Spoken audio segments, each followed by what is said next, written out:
সাবেক পুলিশ প্রধান জনাব বেনজির আহমেদের সাথে আপনার পার্সোনাল দ্বন্দ্বের কথা পাবলিক পারসেপশনে এসেছে। যে সাবেক পুলিশ প্রধান জনাব বেনজির আহমেদের টাকা বা বেনজির আহমেদের জোগাড় করে দেওয়া টাকা নিয়ে আসলে দুবাইতে এই ব্যবসা হচ্ছে কিনা সেটি নিয়ে প্রশ্ন এসেছে। আপনি ডিবি প্রধান হওয়ার পরে এই বিষয়টিকে আপনি তুলেছেন এবং আপনার মাধ্যমেই আসলে মিডিয়া এই কথাগুলি পেয়েছে, যেটিকে আমরা আইন শৃঙ্খলা রক্ষাকারী বাহিনীর একটি সূত্র বলছে পুলিশের সাবেক একজন ঊর্ধ্বতন কর্মকর্তার টাকায় দুবাইয়ে সোনার ব্যবসা শুরু করেন রবিউল ইসলাম। আপনি যদি মানে কামাল ভাই প্রশ্নটি তুলেছেন, আমি একটু পরিষ্কার করে বললাম, আপনি যদি একটু বলেন। কামাল ভাই যে কথাগুলি বলেছেন সে একটা বলছেন ধারণাগত কথা বলেছেন। আসলে কারোর সম্পর্কে বলতে গেলে একটা পারফেক্ট একটা পরিপূর্ণ একটা তত্ত্ব নিয়ে বললে ভালো হতো। আরেকটা কথা আপনি পরিষ্কার বলি, আমাদের যে কথাটি আপনি এখন প্রশ্নটা করেছেন, আমি একটা ক্ষুদ্র মানুষ।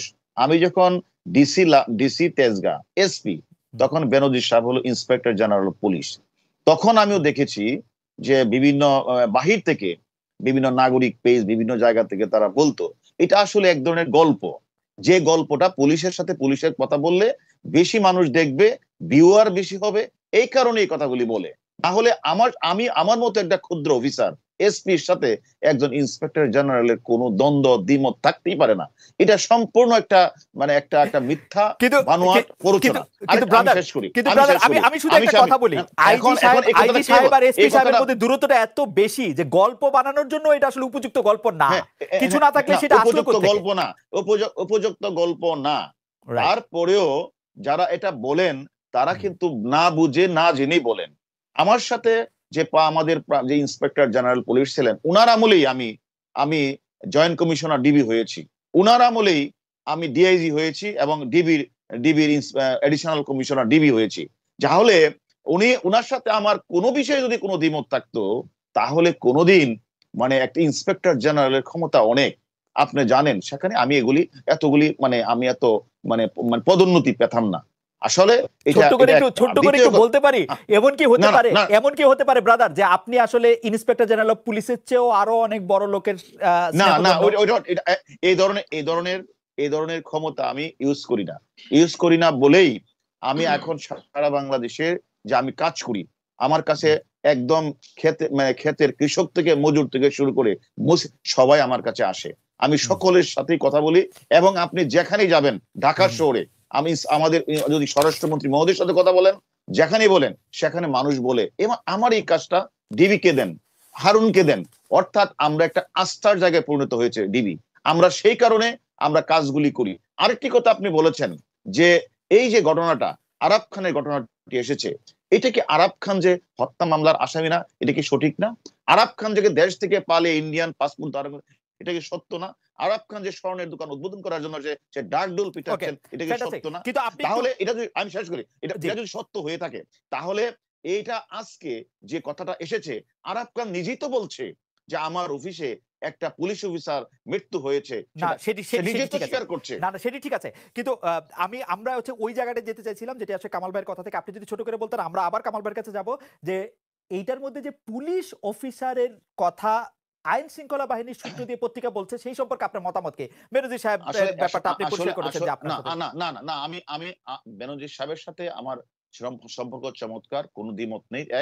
আর আইন শৃঙ্খলা বাহিনী একজন যে কর্মকর্তা তাকে ওই যে আরাফ খানকে টাকা দিয়েছে, মদত দিয়েছে, এই ধরনের কোনো সুস্পষ্ট আমরা কোনো মানে আনুষ্ঠানিকভাবে কোনো নাম আমরা এখনো পাই নাই। আমাদের কাছে এখনো যদি কোনো মিডিয়া কিন্তু আমাদেরকে কথা বলে নাই, যেহেতু মিডিয়াতে আসছে আমরাও কিন্তু খোঁজখবর নিচ্ছি যে উনি কে। আসলে এই ধরনের কোনো সুস্পষ্ট মানে তথ্য আমাদের কাছে নেই। এটা আসলে অনেক সময় শোনেন, আমি একটু কথা বলি।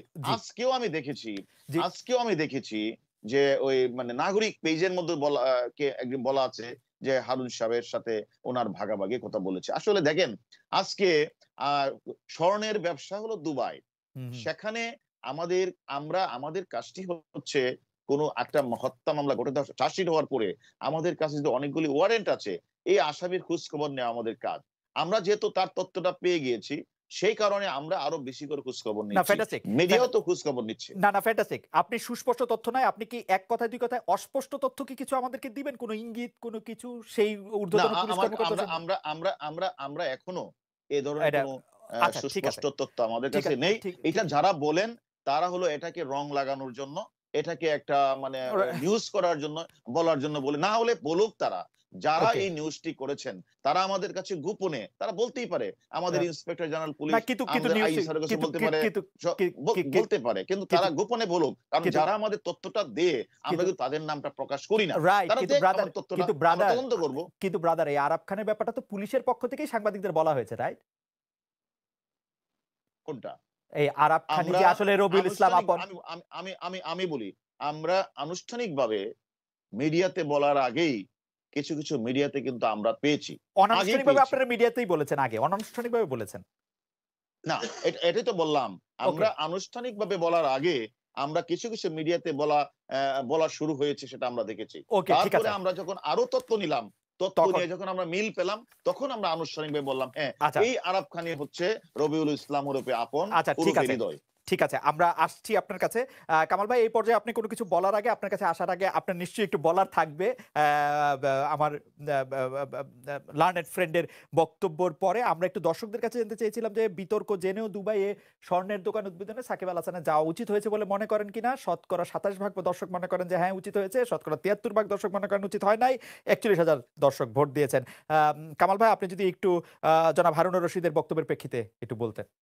আমি খালি একটা কথাই বলবো, জি দেখেন, একজন পুলিশের খুনের মামলার আসামি, উনি নাগরিকত্ব, অন্য দেশের একটা নাগরিকত্ব নিয়ে, পাসপোর্ট নিয়ে বাইরে চলে গেলেন, এটা একটা বড় ক্রাইম, কিন্তু অনেক বড় ক্রাইম, তাই না? আচ্ছা, এখন এর পেছনে কে আছে, কার টাকায় করছে, এটা নিয়ে একটা পত্রিকা, একটা না একাধিক পত্রিকায়, একাধিক মানে সুপরিচিত এবং বহুল প্রচারিত পত্রিকায় রিপোর্ট হয়েছে। তারা যদি বলে থাকে যে একজন সাবেক পুলিশ কর্মকর্তা অর্থে এটা করতেছে, তাহলে সেই জিনিসটা কিন্তু আমি মনে করি পুরা বিষয়টার মধ্যে এটা সবচেয়ে গুরুত্বপূর্ণ। কারণ এই আসামিকে আপনি আনতে পারবেন না, পুলিশ যত কিছু আনবেন কিভাবে? ও তো আপনার নাগরিক না, ও তো ভারতীয় নাগরিক। আপনি ইন্টারপোল জানাই হয়, ইন্টারপোল বলবো তোমাকে ফেরত দেবো, কোনো দরকার হলে আমি ভারতকে ফেরত দেবো। কাজেই আপনার আনা খুব কঠিন এখন। কিন্তু আমার কথাটা হলো কি, যে আমাদের যিনি জড়িত আছেন, আমার টাকা যিনি বাইরে পাঠিয়েছেন এই ছেলের কাছে, সেই লোকটাকে ধরা আমি মনে করি আমাদের জাতীয় স্বার্থে সবচেয়ে গুরুত্বপূর্ণ। যদি হারুন সাহেবের কথা মতো ওনাদের কাছে কোনো তথ্য না থেকে থাকে, নাই থাকতে পারে, তাহলে উনি সাংবাদিকদের কাছে তথ্যটা নিন, জাতীয় স্বার্থে সাংবাদিক ছেড়ে দিবেন, আপনি তো সাংবাদিকদের পিটাবেন না, তার কাছ থেকে তথ্যটা চাইবেন যে ভাই কে সে লোক, আমরা তার ব্যাপারে তদন্ত করি। তদন্তের ঊর্ধ্বে তো কেউ উঠতে পারে না, যে সেই তদন্তটা আপনারা কেন শুরু করছেন না, অথবা ইন দ্য মিন টাইম করেছেন কিনা, সেই জিনিসটা আমি হারুন ভাইকে জানতে চাই। আপনি কি সেই সাংবাদিকের সঙ্গে আলাপ করেছিলেন, জিজ্ঞাসা করেছিলেন সে কার কথা বলছে? তারপর সেই সাংবাদিক কি বললো আপনাকে, যদি বলে থাকে সেটা কি? আপনি যে, হ্যাঁ কামাল ভাই আপনাকে ধন্যবাদ, আপনি যে কথাটি বলেছেন, আমরা সাংবাদিকদের সাথে প্রতিদিনই কথা বলি, আমরা তাদেরকে এই কথা বলেছি যে আপনারা বলেন কামটা, কিন্তু আজ পর্যন্ত অনেক মিডিয়ার সাথে আমি কথা বলি যারা নিউজটি করেছেন, তারাও এরকম আনুমানিক বিভিন্ন নাম বলে, এমুক নাম এমুক নাম। আসলে এটাকে একটা মানে ওই গল্পের আমি মনে হয় এটা একটা আনুমানিক একটা গল্প, যে সেটা ছাড়লে হয়তো মানে মিডিয়াতে ভিউ হবে বেশি, এই কারণে হয়তো বলে। কিন্তু তারপরেও আমি কিন্তু কথাটা উড়িয়ে দিচ্ছি না, যদি এই ধরনের নাম থাকে, কেউ যদি আসলে আজকে দেখেন, আমি কথাটা বলতে চাচ্ছি, আরাব খান এত লক্ষ লক্ষ কোটি কোটি টাকা নিয়ে গেলেন এই ইয়েতে কি বলে যে দুবাইয়ে, সে কিন্তু কথাটা বলছেন যে তার এই কথা কিন্তু সে ক্লিয়ার করেছেন ওই দিন, যে সে ইন্ডিয়াতে তার দাদার বাড়ি আছে, তার দাদার বাড়িতে প্রচুর সম্পত্তি, জমিদার মালিক, সেখানে তার অনেক টাকা পয়সার মালিক সে বললো। কিন্তু কিন্তু আবার দেখেন যখন অনুষ্ঠান করলেন, সে অনুষ্ঠানে বাংলাদেশ থেকে বহু লোককে নিয়ে গেলেন, বাট সে বলতেছেন কিন্তু ইন্ডিয়ার কথা। তা আমি বললাম যে সে তো নিজের গল্প অনেক বলতেছেন, টাকার পয়সার অভাব নেই, এখন বাংলাদেশ থেকে যদি টাকা গিয়ে থাকে, হুন্ডি যেভাবে গিয়ে থাকে, হ্যাঁ এটা আমাদের অবশ্যই আমাদের মানি লন্ডারিং এর আছে, মামলা যদি থাকে সেখানে আমাদের মানি লন্ডারিং মামলা তদন্ত করার টিম আছে, তারা দেখবে সেটা, তারা কিভাবে টাকা কেউ নিয়েছে কিনা, এই ধরনের কোনো পথে তারা টাকাটা গেছে কিনা, এবং যদি কারো নামে যদি সুস্পষ্ট অভিযোগ থেকে থাকে, আমার প্রিয় সাংবাদিক ভাইরা যদি আমাদের গোপনেও যদি এরকম নামটা আমার কাছে না হোক, আমাদের ইন্সপেক্টর জেনারেল পুলিশের কাছে যদি দেয়, আমি মনে করি এটা অবশ্যই বের হবে, কিন্তু কেউ দিচ্ছে না তো। খালি আচ্ছা ওই যে নিউজের মধ্যে দিচ্ছে। আচ্ছা মানে ঘটনা হচ্ছে আপনি বলতেছেন যে টিম আসে, কিন্তু আমরা দেখেছি যে দুবাইতে যে স্বর্ণের দোকানদের মধ্যে, তারপরে হচ্ছে অন্যান্য রেস্টুরেন্ট, ইদানিং অন্য ব্যবসা, ফ্ল্যাট, রিয়েল এস্টেট ব্যবসায় অনেক বাংলাদেশি সেখানে যাচ্ছেন, এবং তারা কিভাবে সেখান থেকে টাকা নিচ্ছেন সেটা আমরা জানতে পারতেছি না। আমরা ধারণা করে নিচ্ছি যে এই টাকাটা যে হুন্ডি করতেছেন এবং তারা বিদেশে যাচ্ছেন, সেটা আইন শৃঙ্খলা বাহিনী, রক্ষাকারী বাহিনীর সাথে কোনো না কোনোভাবে তারা যোগসাজশ করে সেটি করছেন, যাতে তাদের চোখে ধুলা দেওয়া যায়। এটি হচ্ছে আমাদের উপসংহার। আপনি এটি নিয়ে কি বলবেন? আমরা একটু সাকিব আল হাসান প্রসঙ্গে আপনার কাছে আসতে চাই। আপনার কি এটি বলার আছে যে, মানে ধরেন বাংলাদেশের পুলিশ বাহিনী সম্পর্কে আমাদের আইডিয়া হচ্ছে বাংলাদেশের পুলিশ বাহিনী এত কম্পিটেন্ট যে পুলিশের চোখে ধুলা দিয়ে কোনো ক্রাইম করা সম্ভব না। ক্রাইম যদি করতে হয় তাহলে পুলিশের সাথে পার্টনারশিপ করতে হবে, এটা হচ্ছে আমাদের ধারণা। আপনি যদি একটা মানে মন্তব্য করতেন প্লিজ। না আসলে ঠিকই তো বলছেন, আসলে ঠিকই বলছেন আপনি। আজকে যে কথাটা আপনি বললেন, বাংলাদেশ থেকে আজকে যে মালয়েশিয়া, দুবাই, আমেরিকাতে বা বিভিন্ন লন্ডনে বিভিন্ন জায়গায় আজকে মানুষ যে পরিমাণে বাড়ি গাড়ি কিনছেন, বাড়ি ঘর করছেন, আমরা দেখি। আমরা তো দুবাই গেলেও দেখি তার বড় বড় হোটেল আছে, ব্যবসা আছে। এই টাকাগুলি কিভাবে, আমার তো মনে হয় তারা বৈধ নেই নাই, কিভাবে নিয়েছে সেটা তো একটা তদন্তের বিষয়। এটা এটা আসলে এই ধরনের কোনো সুস্পষ্ট অভিযোগ পেলে অবশ্যই মানি লন্ডারিং ডিপার্টমেন্টের সাথে অভিযোগটা তদন্ত কিভাবে করছে দিব? বাংলাদেশ। কিভাবে দিব? অভিযোগটা না কি আপনাকে সেটা এখন দিলাম সেটা আমরা অভিযোগ। আমাদের এই কথাটা যে আপনি বললেন, এটা দেখার দায়িত্বকে। এটার জন্য তো বাংলাদেশে বাংলাদেশ ব্যাংক রয়েছে, ব্যাংকগুলি রয়েছে, ব্যাংকগুলির প্রতি নজরদারি রয়েছে বাংলাদেশ ব্যাংকের। সেখানে বাংলাদেশ ব্যাংক তারা প্রতিনিয়ত তারা পর্যবেক্ষণ করছেন। মানে ডিবি পুলিশ ছাড়া বাকি সবারই আছে এই দায়িত্ব। না সবারই তো আছে, সবাই তো দায়িত্ব পালন করে, দায়িত্বের মধ্যে আছে। ব্যাংক আমাদের ব্যাংকিং চ্যানেলে যদি গিয়ে থাকে সেটা বাংলাদেশ ব্যাংক দেখবে, অন্য কোনো ওয়েতে যদি গিয়ে থাকে সেটা বাংলাদেশ ব্যাংক দেখার আছে, আমাদের মানি লন্ডারিং ডিপার্টমেন্ট দেখার আছে। আমরাও যদি কোনো তথ্য পাই সেটাও আমরা অভিযোগ, আমরা তদন্ত করে সেটাও আমরা দেখতে পারি যে কোন ধরনের তার বিরুদ্ধে কোনো অভিযোগ আছে। আমার একটা স্পেসিফিক প্রশ্ন ছিল, এই ঘটনা পত্রপত্রিকায় জানাজানি হওয়ার পর আপনাকে উদ্ধৃত করে পত্রপত্রিকায় লেখা হয়েছে সাকিব আল হাসান জানা সত্ত্বেও দুবাইতে গিয়েছেন, বা আপনারা সাকিব আল হাসানকে জানানোর পরও তিনি দুবাইতে গিয়েছেন। আপনারা সাকিব আল হাসানকে কিভাবে জানিয়েছেন যে এইখানে যায়েন না? এটা মানে এটা কিরকম আমাদের যদি আমরা বিভিন্ন সূত্রের মাধ্যমে তাকে জানিয়েছি, সে বিষয়টা জেনেছেন। পাশাপাশি আপনি বলেছেন 3 দিন যাবত সারা বাংলাদেশের ফেসবুক, টুইটার থেকে শুরু করে, ইউটিউব থেকে শুরু করে তোলপাড়।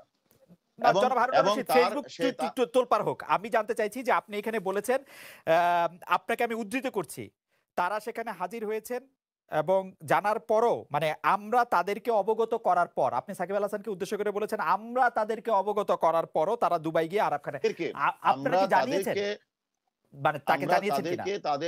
আমরা তাদেরকে বিভিন্ন সোর্সের মাধ্যমে জানিয়েছি এবং তারা অবগত হয়েছে। অবগত হওয়ার পরেও জনাব রশিদ, আপনি সরাসরি জানান না কেন? না আমি তাকে কিভাবে জানাবো? আমি তার প্রিয় লোকজনের মাধ্যমে তাকে জানিয়েছি। কেন? মানে সরাসরি এটাই তো আমরা মানে আপনার অফিস, আপনি না মানে আপনার অফিস কেন সরাসরি জানা নাই? মানে আপনি তো বহু লোকজন। আমরা তো একটা শুনে আপনি যে কথাটা বলছেন, সে দুবাই যাবে, সেখানে সে এড দিচ্ছে। আমি তার সোর্সের মাধ্যমে তাকে জানিয়েছি, তারপরও সে গিয়েছে। আমি সেটাতে বলছি যে সে যে গিয়েছে সেটাকে আমরা এক ধরনের নৈতিকতার বলে আমরা তাকে একটা অপরাধ মনে করছি। যে সেখানে একটা হারবারিং, একটা আমাদের পেনাল কোডে একটা বিষয় আছে যে আসলে কেউ একজন কাউকে টাকা দিয়ে সহায়তা করে, কেউ তাকে আশ্রয় প্রশ্রয় দিয়ে সহায়তা করে, কেউ তাকে নৈতিকতা দিয়ে প্রশ্রয় দিয়ে থাকে। আমরা ওই নৈতিকতার প্রশ্রয় দেওয়াটাকে কি ঘিরেই আমরা তাকে বিভিন্ন মাধ্যমে জানানোর চেষ্টা করি। জনাব রশিদ, পুলিশ কি এখন মোরাল পুলিশ? হ্যাঁ, আমি তো মনে করি বাংলাদেশ পুলিশ এখন অনেক নৈতিকতা পুলিশের দিকে যাচ্ছে। আপনি পিআরবির কোন জায়গা থেকে আপনি নৈতিকতা মানুষকে, আপনি যেমন আপনি জানেন, শুনে আমি আপনাকে বলি, আমাদের পেনাল কোডের একটি সুস্পষ্ট ধারা আছে, হারবারিং, মানে আশ্রয় প্রশ্রয় দেওয়া একটা ধারা আছে সেখানে। এটাকে আমরা মনে করি যে এটা এক ধরনের হারবারিং। সে একটা লোক, আপনি বাংলাদেশ থেকে, শুধু পুলিশ অফিসার না, সে একটা বাংলাদেশের নাগরিককে সে হত্যা করেছে। হত্যা করে সে বাংলাদেশকে ত্যাগ করে সে আরেকটি দেশের পাসপোর্ট নিয়ে সে ইন্ডিয়াতে দুবাইয়ে চলে গিয়েছে। সে দুবাইয়ে গিয়ে সে এত বড় একটা স্বর্ণের ব্যবসা সে উদ্বোধন করতে যাচ্ছে। সেখানে আমাদের বাংলাদেশের লক্ষ লক্ষ মানুষের অত্যন্ত প্রিয় লোক হলো সাকিব আল হাসান। সাকিব আল হাসানকে বাংলাদেশের অনেক ম্যাক্সিমাম লোকই পছন্দ করে। তার সে স্টার, তার মতো লোককে আমরা গর্ববোধ করি। এমন একটা লোক যখন এরকম একটা খুনি, সেটা তো আপনার দাবি, আপনার দাবি যে উনি খুনি, এটা প্রমাণও হয় নাই, কিছু হয় নাই, উনি সেই লোক কিনা সেটা প্রমাণ করা বহুত আমি বাকি। শোনেন, যার নামে বাংলাদেশে 12 থেকে 14টি ওয়ারেন্ট আছে অবৈধ অস্ত্র মামলা, যার নামে চার্জশিট দেওয়া হয়েছে, সে একজন পুলিশ অফিসার না, সে বাংলাদেশের এক নাগরিককে সে হত্যা করেছে, তারপরেও যদি কেউ বলে যে এটা সে সুস্পষ্টভাবে সে খুনি কিনা সে জানে না, তাহলে এটা তো অনাকাঙ্ক্ষিত। না, আসলে কেউ যদি অনেক ধন্যবাদ, কেউ অনেক ধন্যবাদ, আপনি একদম পরিষ্কার করেছেন। আমি জনাব মাসুদ কামালের কাছে জানতে চাইবো, জনাব মাসুদ কামাল, আপনি কি এটাতে মানে আপনার মতামত আমি জানতে চাইবো যে এখানে সাকিব আল হাসানকে আসলে আপনি দেখেন ডিবি থেকে কিন্তু তাকে সরাসরি জানানো হয় নাই, ডিবি আশা করছে যে মোরালিটির জায়গা থেকে সাকিব আল হাসান সেখানে যাবেন না, এখানে কোনো ক্রাইমের কোনো প্রশ্ন নাই। আমি একথা জি আমি কথা বলছি, তার বিশ্বস্ত সোর্সের মাধ্যমে জানিয়েছি তাকে বিষয়।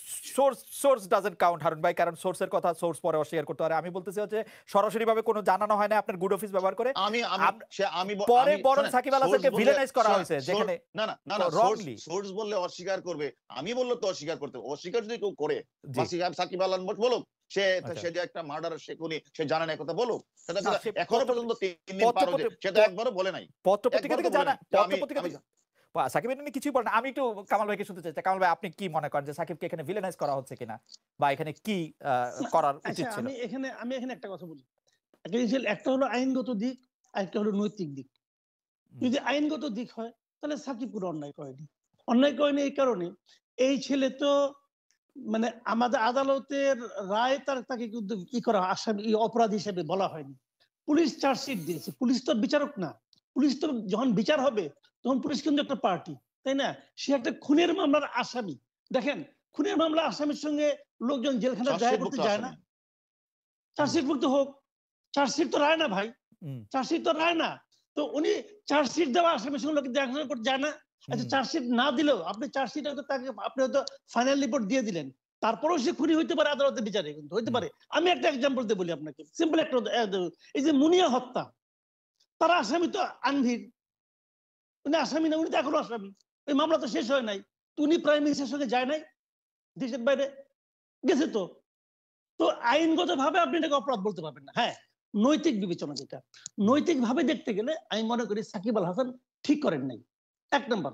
বাট সাকিব আল হাসান হচ্ছে গেলেন কি, একটা কথা আমি বলি, মানুষ যখন বড় হয় না, তার কি মাথায় থাকা লাগে যে আমি এত বড় হয়েছি, লোকে আমাকে দেখছে, লোকে আমাকে অনুসরণ করছে, লোকে আমাকে ভালোবাসছে।